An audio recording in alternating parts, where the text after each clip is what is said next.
Hello and thanks for joining Aso Briefing today. I am Princess Sobra Usman. Our top stories. Vice President Kashim Shettima leads President Tinubu's delegation on condolence visit to Audu Ogbe's family. Chairman of Gwagwalada Area Council directs Council Director of Administration to open attendance register for all departments to monitor staff functionality. FCT UBEB records major boost in rural girl child enrollment.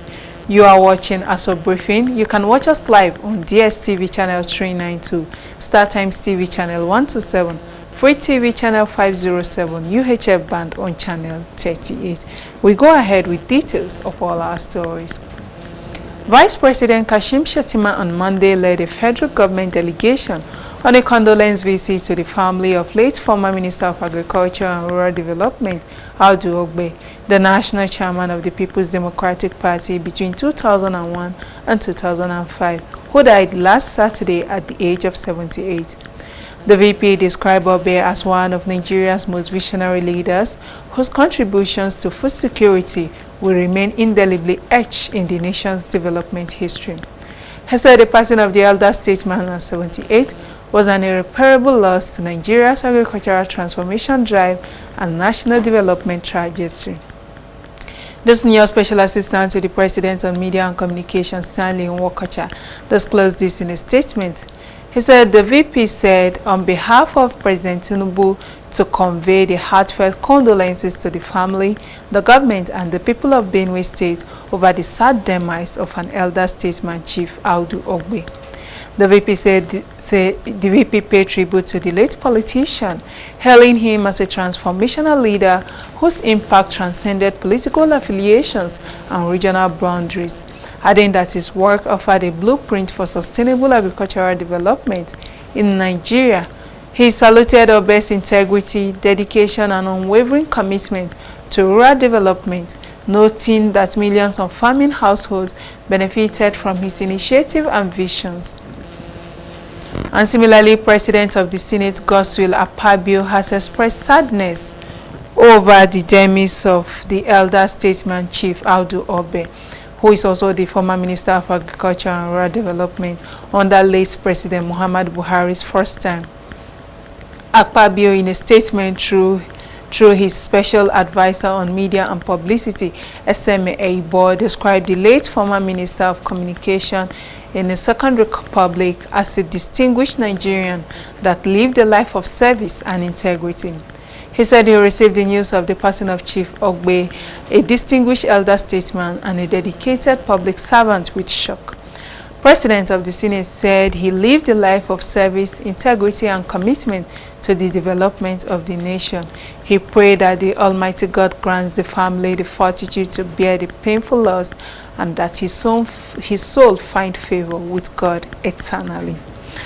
And away from that, the chairman of Gwagwalada Area Council, Alhaji Abubakar Jibrin Girin, has directed the council director of administration to open attendance register for all departments to monitor staff functionality.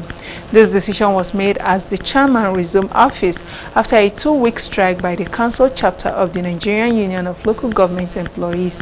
Our correspondent Abdullahi Mukhtar completes the story.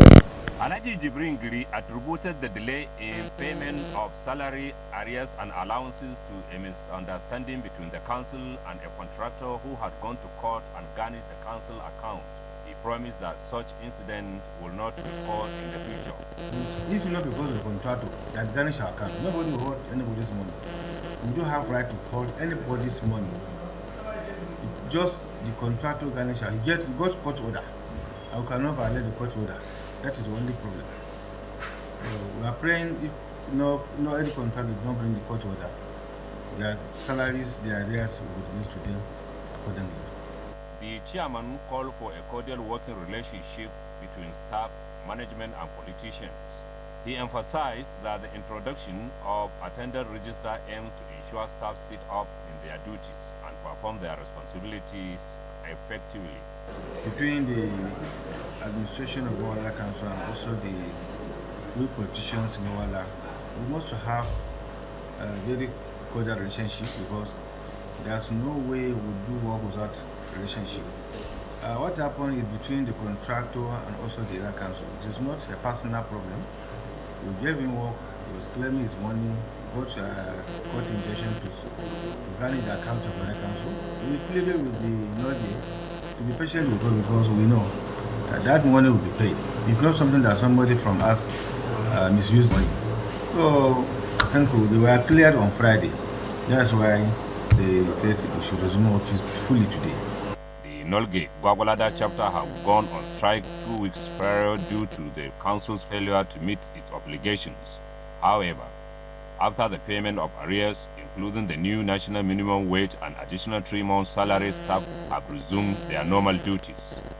Abdullahi Mukhtar, Aso Television News. The Federal Capital Territory Universal Basic Education Board (FCT-UBEB) announces a near 100% increase in school enrollment, particularly for the girl child across rural communities under the auspices of head-to-head debate reality house show for junior secondary school, which he formally declared open at the FCT-UBEB headquarters in Garki, Abuja. Daniel Obi tells us more. From the FCT UBEB headquarters, the contesting housemates moved into the very serene reality house, from where the eventual winner will emerge after a sustained 18-day academic drill. Chairman of FCT UBEB, Dr. Halasan Sule, and the mother of the head-to-head reality house show, Dr. Jumai Amodu, threw more light on what the show hopes to achieve. The essence of this is to ensure that these children in both primary and junior secondary schools serve as ambassadors. They know their peers who don't go to school. They identify them, inform either their teacher, head teacher, or principal, while we send advocacy visits to such communities to enlighten them that this education basically is free and compulsory and is the right of the child and not a privilege. So basically we're here for the entire area council are taking through a process of advocating, debating, really thorough process to select the best from these schools to be camped in a reality house for 2 weeks for them to debate and bring out all those issues that are affecting children who are not in school and provide solution to how we bring an end to out-of-school children. Some of the organizers and key sponsors of the reality house show took time to explain the benefits of the show to the Abuja educational landscape. One of the aims of this program also is to make sure that these children, they are good leaders in future and they abide by, with our good customs and tradition and with our norms, especially in the area of dressing. That we have been partnering with UBEB because we want to catch them young. These children, they need to know about tax. And the essence is when they grow up, we don't need to tell them about tax. We're in the reality house where we are deepening our advocacy to see how we can be able to champion these students, to create ambassadors in these projects, and create this awareness in a massive way. Some of the participating students expressed delight on being a part of the 2025 head-to-head debate reality house show. They all expressed optimism in emerging victorious. It feels good. This is my first try and I'm already at the reality house. It's just to try harder to win, read, and also bring the cup to my school. It's actually elevating to know that my school, out of 66 schools, were chosen for this reality house, and I'm going to make my school proud. According to Dr. Halasan Sule, FCT UBEB plans to continue this initiative, providing a platform for students to develop their potentials and advocate for their rights. The debate will be centered on issues as they affect the students, their academics, and the society at large. Daniel Obi, Aso Television News. Suspected herdsmen on Monday shot 3 persons dead while working on their farm in Yilwata area of Benue State. 3 others are in critical conditions with gunshot injuries from the attack. The news of the early morning attack got to Yilwata community, which led to a protest by women in the community against what they describe as the failure of soldiers to respond to the attacks on time, leaving the police and youths mobilized to the area to repel the herdsmen. A former government official said attempts by him and many leaders to persuade the women to vacate the federal highway connecting Benue and Nasarawa states were rejected as the women insisted soldiers leave their communities for allegedly refusing to protect them. He said about this morning, 3 persons were killed by Fulani herdsmen, while 3 others were discovered with severe gunshot injuries from the attack, leaving them in critical conditions as they speak. Recall that in June, scores of residents in Yilwata area in Benue were killed and over 3,000 persons displaced during an overnight attack by suspected herdsmen. Though the government put the number of slain persons at 59, civil rights groups claim that about 200 deaths were recorded. The killings in Benue have attracted national outrage and global attention from Pope Leo, who condemned the terrible massacre and called for an end to it. And coming up on Aso Briefing, 8 persons died as flood ravages household farmlands in Ebonyi. Stay with us for details of this and more stories after the break. Good evening and welcome to the greatest show on earth. This is a people's game. They will be bubbling about this one for weeks and months to come. Let's go!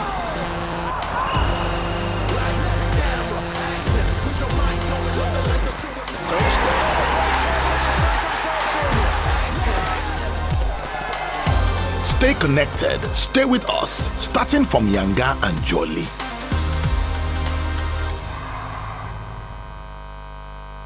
You're watching Aso Briefing. Watch us live on DSTV channel 392, StarTimes TV channel 127, Free TV 8. And moving on, the Rotary Club of Abuja, Sapphire, has urged Nigerians to seek out early diagnosis against the deadly hepatitis C infection, as it expresses its intentions on launching a national focus on the elimination of hepatitis C in Nigeria. This commitment was made at the grand investiture ceremony held in Abuja for its 8th president, Dr. Pat Ifeanyi Orama. Daniel Obi was there and files in this report. The district governor of Rotary District 9127, Dr. Princess Joy Nikki Okoro, praised the club's choice of leadership and highlighted the importance of Rotary's grassroots impact. Just like the immediate past president said, to assist us in one way or the other to fight against these diseases and help humanity. That is our basic job. We go to communities to assist those that do not have the way we do. Having been polio eradication, emphasizing the importance of continued advocacy, awareness, and vaccination efforts. Rotary has been a global force in polio, and we continue to drive advocacy, awareness, vaccination, and efforts on the very last cases go. The outgoing president, Barrister Anne Obianama Onwukeme, who in her earlier remarks expressed delight in the leadership quality of her successor, went on to relate the giant strides of the club, which eventually won it the Rotary International Club Excellence Award. I had set about 22 goals for our club this Rotary year, and I'm pleased to inform us that we achieved all our set goals and won our club, the Rotary International Club's Excellence Award. In their separate presentations to the press, the chairman of the occasion, Mr. Stan Amuche, and other dignitaries at the event all expressed confidence in the ability of the club's president to deliver on his set goals, judging by the wealth of experience at his disposal. Dr. Pat Orama is somebody who, when he believes in anything, he follows it to the end. So for Sapphire Club Abuja, I feel this is a big deal. Having him as their president at this time. Dr. Pat, owing from where he's coming from, he's a very strong person in the pharmaceutical industry. He's going to add a lot of vibe in the area of hepatitis B and the diabetes. He's a very dedicated person. He likes to see things done properly. He likes to follow through with every assignment. Guided by the Rotary International team for the year, United for Good, Dr. Pat Orama emphasized that the club's focus areas will include disease prevention and control, maternal and child health, and support for vulnerable populations. Daniel Obi, Aso Television News. No fewer than 8 persons have been killed in a flood disaster in Pokepo, an ancient kingdom of Itim community in Afikpo local government area of Ebonyi State. The incident, which occurred following heavy rainfall, affected over 800 farmlands and 30,000 households, creating a major displacement crisis within the community.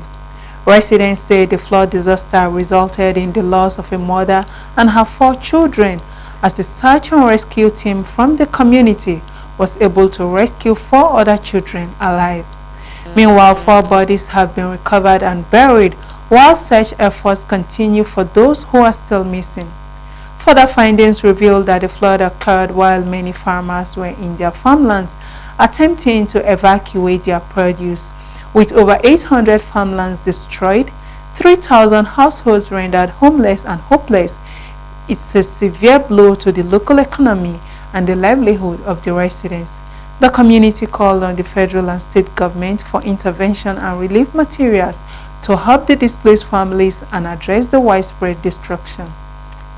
Meanwhile, the Ebonyi State Commissioner for Human Capital Development, Anne Alikwe, said an emergency response team from the State Emergency Management Agency has been dispatched to the community for immediate intervention and rescue, adding that the state government has made provisions for relief materials to cushion the effect of the disaster to the affected victims. She also advised people living in low-lying, flood-prone zones to relocate to safer locations provided by the state government as the rains continues.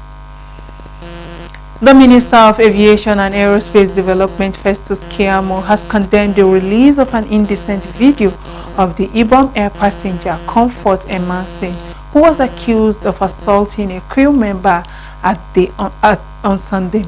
Keyamo said that while the filming of her unruly behavior as evidence to prosecute her was in order, the release of the video to the public to ridicule her was deplorable and unacceptable. The minister said he had directed that whoever released the indecent part of the video should be identified and sanctioned. He said he also directed a joint security meeting between relevant agencies next week for better coordination of security measures in situations like this or similar cases as witnessed recently. He urged genuine aggrieved passengers to follow laid-down remedies to address grievances.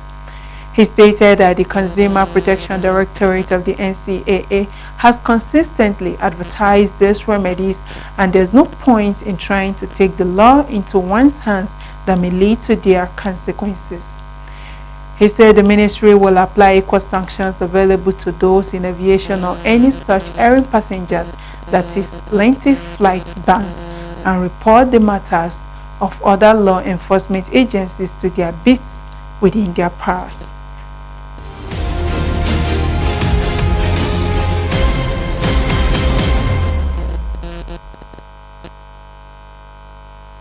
And on business, Nigerian Export Promotion Council has announced that Nigeria's non-oil exports rose by 19.59% during the first half of 2025. The Executive Director and Chief Executive Officer NEPC Nonye Ayeni disclosed this in Abuja during the presentation of the progress report on the non-oil export for the first half of 2025, while highlighting benefits of President Tinubu's Renew Hope agenda.